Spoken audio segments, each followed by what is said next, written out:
Alright, let's grab the hawk, and we're going to do a little lesson here on how to handle the mud first, but we're not even going to get it on the wall today, but we'll show you how to pick this stuff up. So to the bucket, and the pail is the best place to keep your mud because of the fact that it stays nice and damp and well sealed. That's all the mud we need on the hawk for now. Something you need to learn about this, if you give it a shake once it's on there, it makes like a suction cup. Look, then you can hang it upside down, and then you can go ahead and grab it.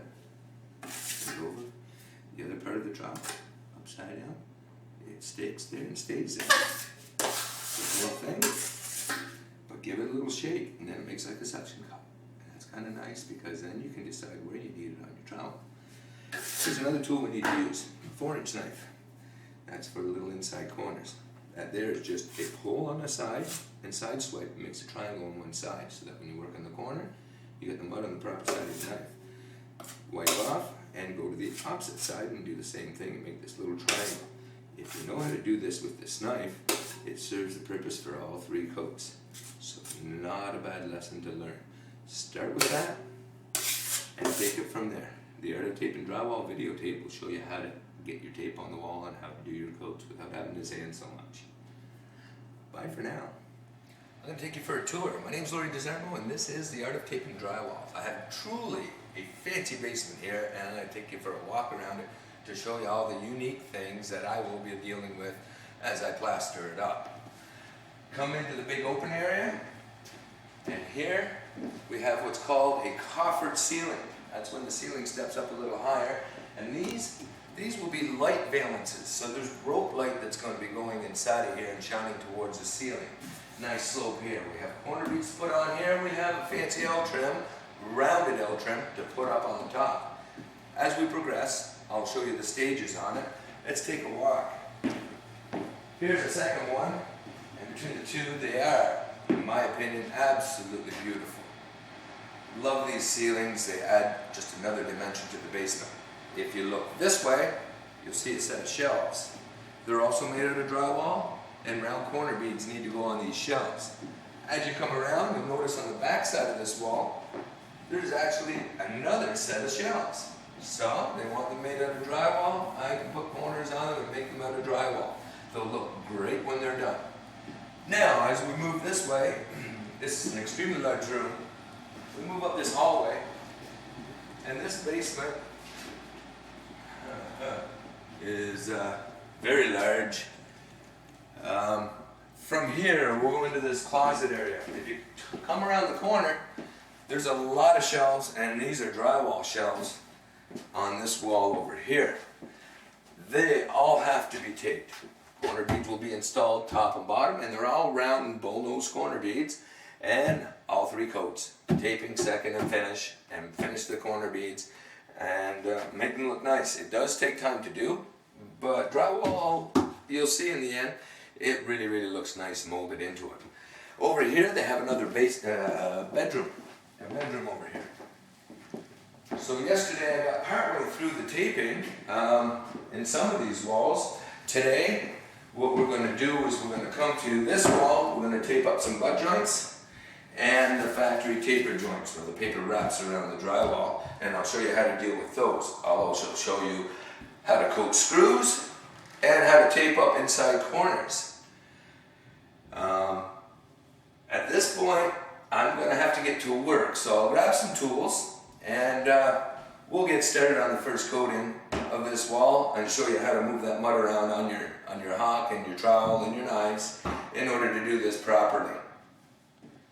Welcome again to the Art of Tape and Drywall. I am your host, Laurier. First lesson, taping. Butt joints, that's the ends of the sheets that come together, usually the cut ends. Paper wrap joints, factory joints down here. We treat them a little differently. And what you're going to use for this one is your trowel and the mud control in your trowel to place it on the joints properly. So let's get started. I got my hawk and trowel. I'm ready to rock. So we'll scoop some mud from the pail.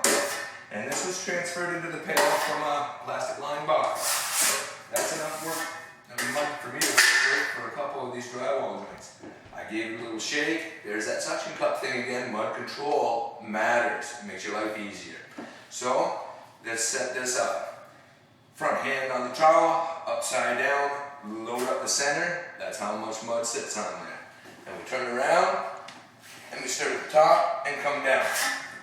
That's loaded up. What I did was lay my trowel flat to leave the mud there. Now, since we're doing this, we're going to go to that bottom butt joint and set it up at the same time so that we can wipe them both at the same time. So here, I let my trowel come around. That's a backhand. Just in the middle of it, I'll come an inch shy of the floor. And again, my mud's all loaded up there one shot. Because I've been practicing, I can do it in one shot. But now we put this down. I'll put my trowel and hop down, and we'll gotta deal with the tape. There's a crease on the back of the tape, the pointy part of this tape that goes towards the wall. So I can see at the top where the joint is, I can see at the bottom where the joint is. We want to place this in the center. I'll stop 1 inch short of the factory joint going across, because that'll actually take care of the rest of the tape in there. And butt joint is set it up too. So I'm going to knock some tape, and we've got it on there, and at the bottom I can see where it goes down, where I was 1 inch short, so I know it's nice and straight. Now we go back and pick up our tools, and it's time to wipe these. Now, if you put your trowel on it and pull, that tape will slide with it. We don't want the tape sliding, so we'll take the hock and hold the top of it, start from center. I'm tilting the trowel way up, because I want to flatten this out. Again, going that way, and then once. And I'm pretty happy with the way that's taped down. Organize my mud again. Here I'm going to hold the tape at the bottom and make my way up. So I use my hock and hold it at the bottom, tilt that trowel up.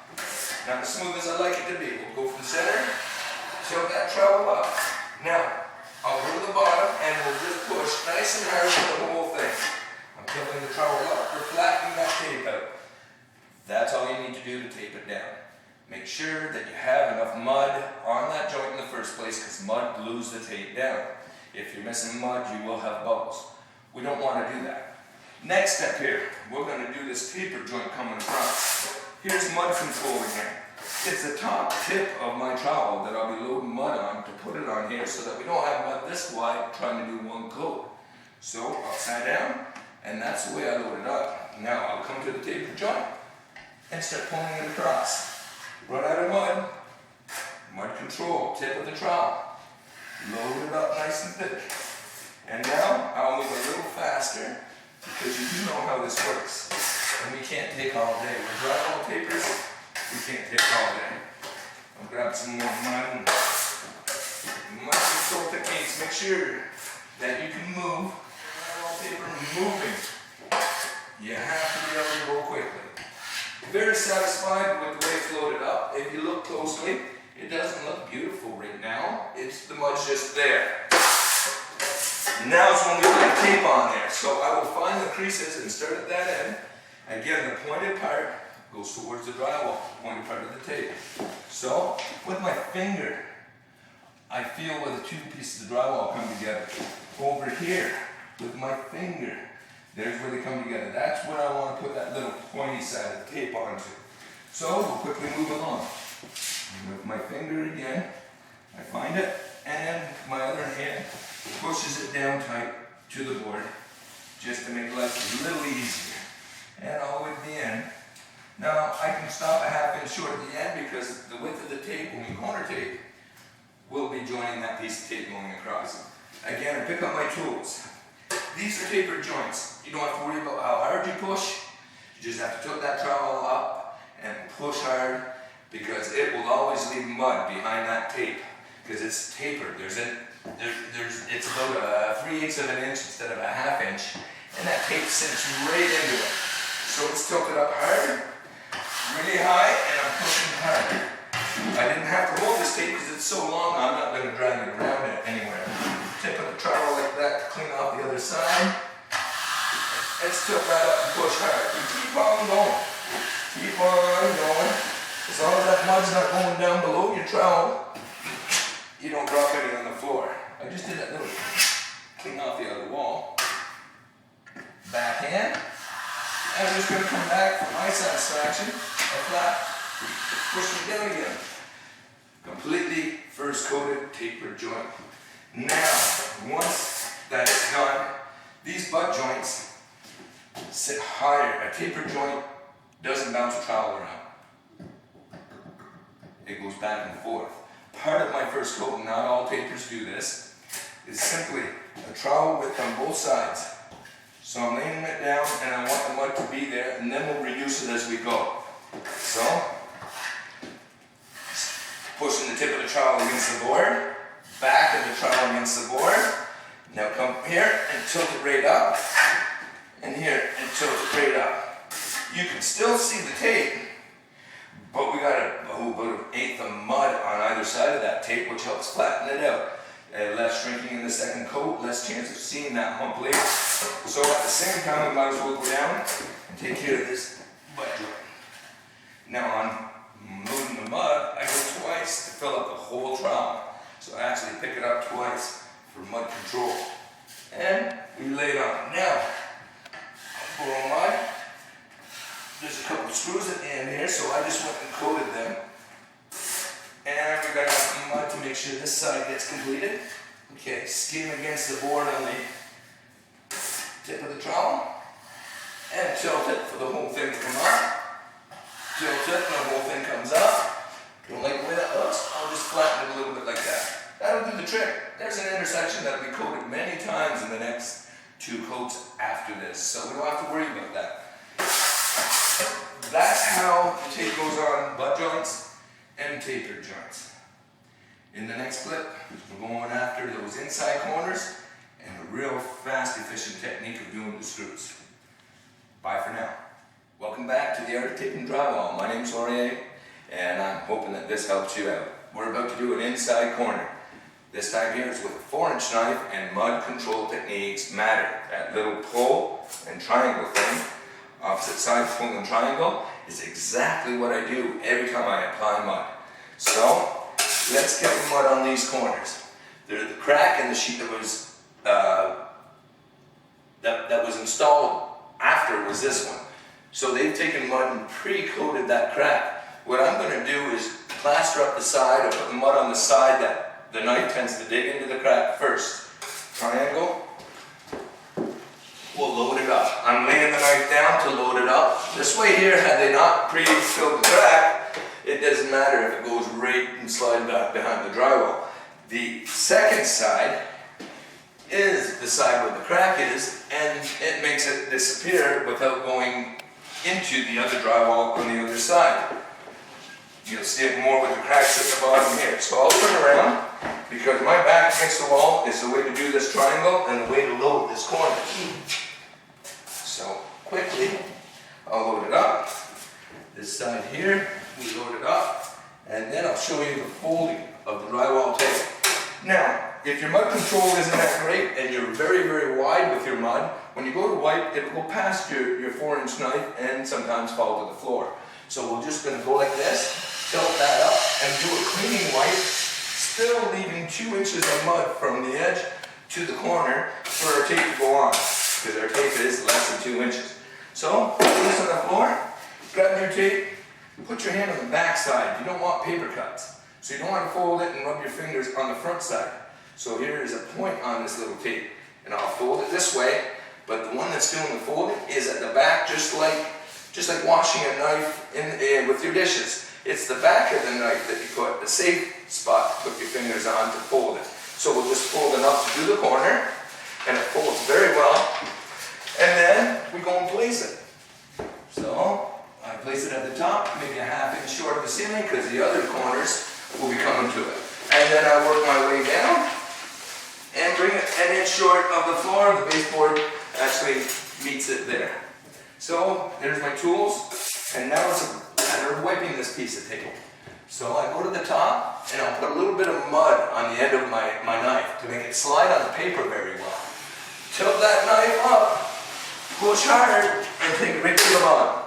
Turn around to the other side, borrow that little bit of mud just to make it slide better, and go to the top and tilt that knife up and push hard right to the bottom. If you have to, wipe off and just clean up your baseboard at the bottom a little bit with a couple of little wipes.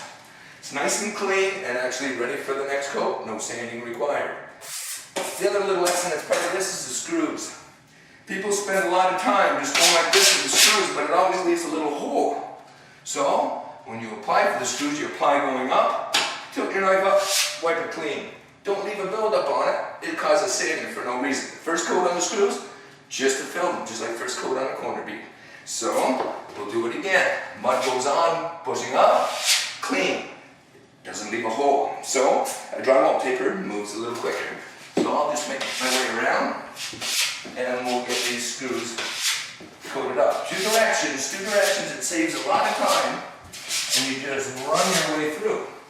So, and if you are a professional, you must move this speed or faster to be able to do this job. So, nice. We just keep coating. Once they're all coated up, we will have the first coat done on this wall. I've got other work to do in this basement. I have this whole room to do and get coated up today. So that's the first coat of the screws. Even though there's trim and wood going around these, give these one shot, even if it's near where the trim is, so that you make no risk at all of the trim not reaching it. In which case, it makes for less touch-ups later on. That's it for now. Corner beads, other parts of this first coat, you can find in my other videos. The next thing you'll see, I think we're going to go second coat some butt joints. I've got another room that's dry. I think we're going to go second coat a taper joint, because I've got another room that's dry. Same with the screws and same with these inside corners. You might get a kick out of it. We'll see you next time.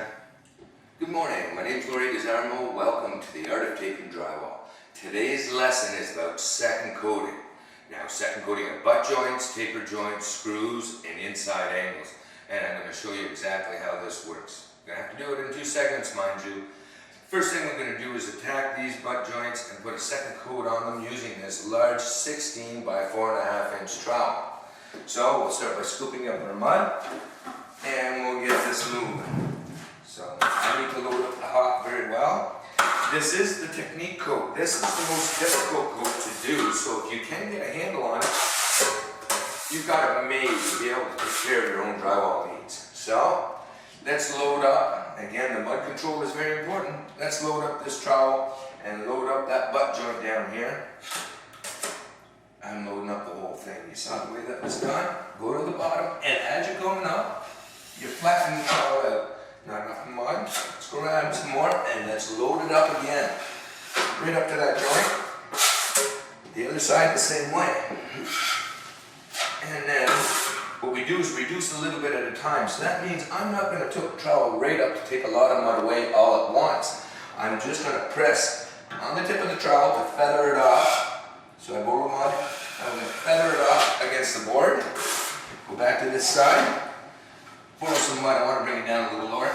And I'm pressing on the back of the trowel to feather it off there. Now I'll take a swipe up the center. Now there's a bunch of little bubbles and little lines and stuff in this joint, but the tape is hidden. So the job of the first coat is glue down the tape. The job of the second coat is hide the tape. So I'll go back, and because I'm laying this trowel down, I can go over it many times without taking all my mud away. And we're going to call that the second coat. The tape is not seen through that coat, which is absolutely perfect. The finished coat, the job is to take away bubbles, lines, and everything left in the second coat. So I'll grab some more mud. We're going to quickly do that joint and the one over my head. So I might as well load up. I'm going to give myself enough mud to work with. Move it around a little bit. You'll take a few little bubbles and stuff out of the mud by mixing it or moving it around. So let's do this one. Front hand this time. So upside down. Load the whole thing. Come in. And we're leaving the mud there. I'm laying this trowel down. Even though I'm pushing hard, I'm actually laying it down. So I'm satisfied with the amount of mud loaded up. Now it's reduced time. So I'm going to press mostly at this end, the tip end of my trowel. Feathers it off against the board. Now I'm going to press mostly at the back of my trowel. Feathers it off against the board. Last swipe is the center. Now there is a draw line here of mud, another draw line there. No big deal, we just do a little scrape before finish coat and we continue on from there. So organize my mud and we'll get a bit of this butt joint in the ceiling. Now, they've been flattened out. That was part of the procedure on the first coat. So, it makes this coat go easier. I'm just scraping away any little bit of mud. It's been sanded. That's it. So, let's load up this trowel. Let's get this ceiling joint done. So, I'm leaving the mud on nice and thick, and I go at least to the taper joint that crosses it. Now on the back of the trowel, I just loaded up the back because we're so close to the corner, that's all I needed there. And now, press the tip against this side. When I do this side, press the back tip against that side, put pressure on that side. So we go back, borrow mud, bring it back into the corner. Here the same way, bring it back into the corner, squares it up. Now the tip's getting pressed, and the back of the trowel is getting pressed, and then I'll take a swipe for the whole thing. Now, any imperfections in this coat, you don't have to get that picky because the finished coat takes it out. Those are 3 butt joints done for you. Now I put this trowel down. Normally what you do is you go around the whole basement or your whole project, you get all the butt joints first. It gives them a chance to set up before you cross them at the factory joints. So, here's my other trowel. I'll show you how this works. It's very, very similar in procedure, except it's a little trowel, and you don't have to go as wide because the tape sunk into the taper part of the joint. So, I will grab some more mud, and the first joint you're going to do in this corner is the one going forward. So it's this one here where my knuckles are going to hit this wall, going forward that we want to do first. So, I loaded up properly, the whole thing. I'm laying it down to leave the mud there, load it up some more. I want to go a long ways with this joint, as long as possible anyways. So there, it's nice and thick. Doesn't look that great yet, but again, we do a reduction. So tip of the trowel, back tip of the trowel. Borrow some mud to get the corner filled up. Flex the top tip, tethers it off. Flex the bottom tip, put pressure on the back of your handle. And keep that trowel laying down, don't tip it up too much. This way here you can go many times over without taking all your mud away. That trowel is laying down really, really good. And all I do is keep reducing it. And I'm pressing against the top. And then the whole thing right center. And I'm having that trowel lay right down. That's as smooth as it needs to get. There are a couple little draw lines and bubbles in that. Not a big deal at all because the finished coat, that's the job of the finished coat. So don't get any pickier than that. Now I'll just do a little bit of a backhand on this one here, just to bring it to the edge of the joint. Now, we won't go over those joints right now because I haven't given them maybe half an hour to set up so that we don't make cut lines in those joints when we go to do this joint going across. So that's why we let them set up a little bit.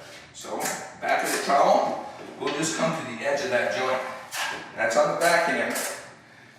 And we just come to the edge there. Now I'll go back, borrow mud, bring it back to the corner. Now, tip is flexed against the board.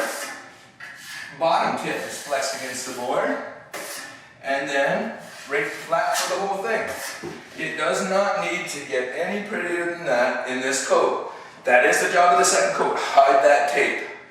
I'm pretty satisfied with these butt joints and taper joints at this point. I'm not going to run around the room to do it. But in the next segment, you'll see me doing these inside corners and the screws, and I'll show you the techniques on that. Bye for now. I'm Laurier and I'm back. This is the art of tape and trowel. This is a 6-inch knife. It's used for second coat on the screws. When you buy your 6-inch knife, if you lay it against the wall, you'll see an arc in it. That allows you to leave a layer of mud on your screws without leaving edges on the other sides. Technique, very similar to the second coat, except it's a bigger knife and there's more flexing involved. So, that's all I did was load up with mud this way, on the screw. It's a combination of flex and lay down to determine how you leave mud on these screws without leaving edges on the outsides. Now, if you do leave a little bit of edges on the outsides, the finished coat, which is done with the trowel, take some of that away anyways, so there will be no sanding on these screws before the next coat. Now, as a professional taper, I'm going to quickly run across this wall and do these screws in professional taper kind of speed. So, on and off. And there was a chunk of mud. I'll take it away and repeat. Repeat. The edges of the window we won't worry about as much anymore. But let's just quickly go through.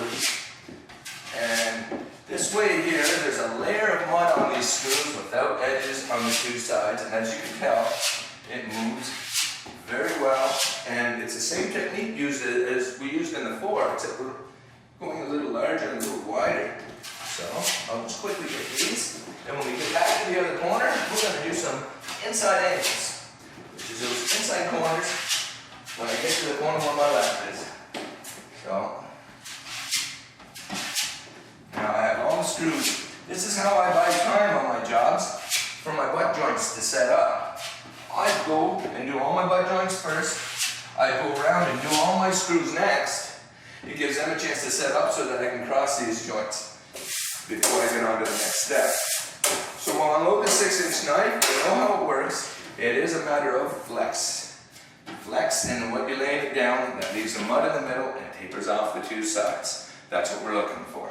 So putting this away, my inside corners are done with a 4-inch knife. Again, the techniques with the 4-inch knife are the same. It's all about making that little triangle deal. So it's all the same, depending where we need the mud. Now, where we want it up here is a matter of one tape away from the other. So one joint away from the other. The ceiling tapered joints are going across this way. So those factory tapered joints are going this way. That's the corner I want to do first. So again, this should be set for me. Even though it's not, we're going to do it anyways, because I know how to fix it later, which I'll be showing you on the finished coat. So it's loaded up really, really well. There's bubbles and lines in it. This is more of a finish because there isn't another coat that goes on this afterwards. I will make the repair of that little line that I'm making across my butt joints just because I didn't give it time to set. There's the start of that particular angle. Now, coming up to it, we will be doing the wall angle. And I do my little triangle load up again. And bring it right down. We're just going to stop at the joint itself. And then flex the tip of my knife against the drywall. Do a cleaning wipe on that side. Now square up my knife. So, square it up. Not much overflow onto the other side to get into the way of our next coat. That's nice for that angle. That's all we need to do with it. It is fairly smooth. Now, as you can tell, there's the one at the ceiling, the one at the wall, this one here. So they didn't actually overlap each other, they met each other. And on the finished coat, we do the exact opposite of what we just did here. We take the opposite corners.